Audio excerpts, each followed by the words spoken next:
భయపడకు తల్లి, నాకు తెలిసిన ఒక అతను ఉన్నాడు. ఆయన ఈ సమస్యని ఖచ్చితంగా పరిష్కరిస్తారు. నేను అడ్రస్ చెప్తాను. మీ పని తర్వాత చెప్తాను అంటూ వాళ్ళని స్పృహ తప్పేలాగా చేస్తుంది ఆ భూతం.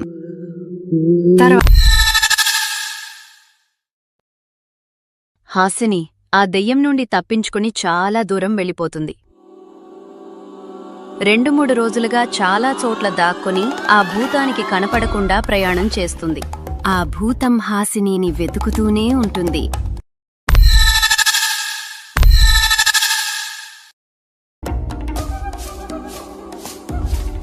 నా హాసినిని నా నుండి భలేగా తప్పించారు మీరు, కానీ నేను తనని తప్పకుండా కనిపెడతాను. ఇప్పటికే నువ్వు చాలా తప్పులు చేశావు. హాసినిని వదిలేసే. నా మనవరాలు నీ గురించి ఆలోచించని రోజు అంటూ లేదు. అలాంటి అమాయకురాలిని నువ్వు ఇంతలా బాధ పెడుతున్నావు. నేను నా హాసిని కలిసి సంతోషంగా ఉండాలి అనుకుంటున్నాను. దానిలో తప్పేముంది? అవును, చాలా తప్పే రోహిణి. నువ్వొక దయ్యానివి, హాసిని మనిషి. నువ్వు తనతో ఎలా కలిసి ఉండగలవు? మీ ఇద్దరు కలిసి ఉండలేరు. మా మాట విను. సరే, అయితే నేను ఒక నిర్ణయం తీసుకున్నాను.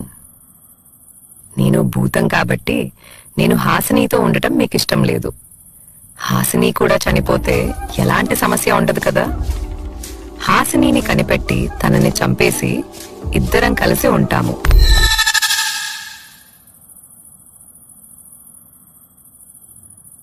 నేనెలా అయినా అమ్మ చెప్పిన ఆ క్షుద్రాన్ని కలవాలి, అందర్నీ కాపాడాలి. హాసిని 3 రోజులుగా ఆహారం లేకుండా తిరగటం వల్ల కళ్ళు తిరిగి పడిపోతుంది. అటుగా వెళ్తున్న భైరవ హాసినిని చూస్తాడు. ఎవరి అమ్మాయి ఇలా పడిపోయి ఉంది? ఈ అమ్మాయిని తీసుకుని వెళ్ళి క్షుద్రాకి అప్పగించుదాం. భైరవ హాసినిని తీసుకుని అక్కడ నుండి వెళ్తాడు. భైరవ హాసినిని క్షుద్ర ఉండే దగ్గరికి తీసుకుని వెళ్తాడు.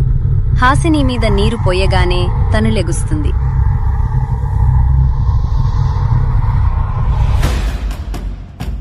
భయపడకు అమ్మాయి, నేను నిన్ను ఏమీ చేయనులే.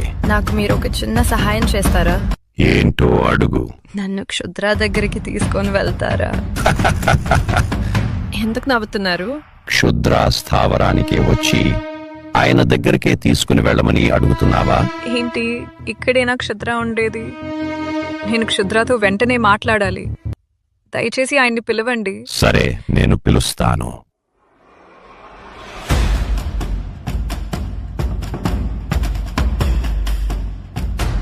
అప్పుడు అక్కడికి క్షుద్ర ప్రత్యక్షమవుతాడు. భైరవ హాసినిని క్షుద్రాకి పరిచయం చేస్తాడు. హాసిని జరిగింది మొత్తం క్షుద్రాకి చెప్తుంది. దయచేసి మా కుటుంబాన్ని కాపాడండి. భయపడకు పాప, అస్సలు ఏం జరిగింది? ఆ రోహిణి ఎవరు? నేను ఇంకా రోహిణి ఒకటే అనాథ ఆశ్రమంలో చిన్నప్పటి నుంచి పెరిగాం.